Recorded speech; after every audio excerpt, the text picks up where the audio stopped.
Welcome to the Elevate the Day audio devotional. I'm Jennifer Covello, and I'm so glad you're here today. This week's message is called, When Life Breaks Down, Do You Break Down Too? And it started with a rattling car door. I think by the time we are done today, you are going to have something really practical to hold on to the next time life throws you a curveball. So let's dive in. Recently, the driver's side door in my car started to make some odd noises, like something was rattling inside.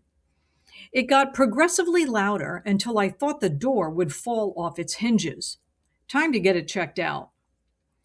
The morning that I was to take it to the mechanic, I woke up early and headed to the parking lot. I put the key into the ignition and crickets. Literally, not a sound. Repeated tries resulted in more of the same. A call to AAA, and within the hour, I had the diagnosis. Dead battery. Deader than dead. Now, in addition to fixing my door, a new battery would be on the list. All of this happened BC, before coffee. And so it would be understandable, acceptable, for me to not handle this well. However, I was surprisingly calm, and I even had to chuckle a bit. On the way to the doctor, my car gets sicker. I have been listening to a lot of messages on the topic of attitude, how we act when life goes awry. Here's what I'm learning. The circumstances in our lives don't make us who we are, but rather reveal who we already are. Our attitude is a result of our thought life. Good thoughts, good attitude, and vice versa.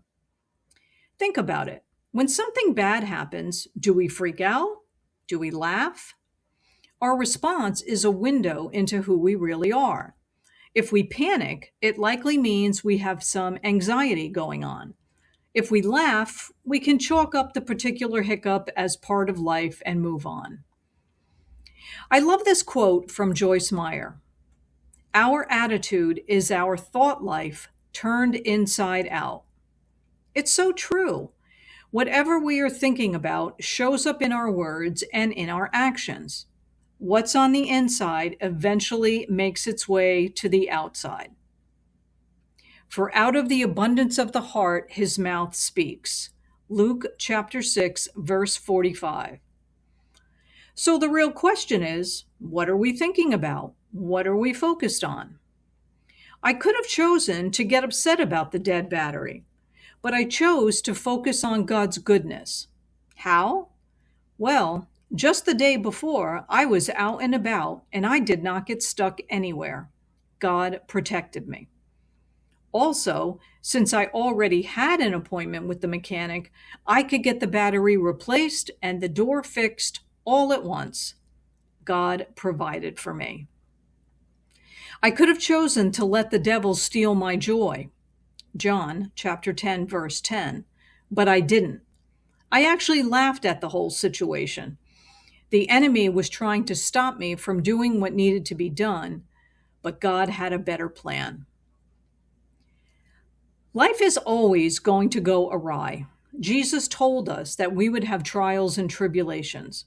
But he also told us what we are to do when life's hiccups threaten our sanity. Cheer up. These things I have spoken to you, that in me you may have peace. In the world you will have tribulation, but be of good cheer. I have overcome the world.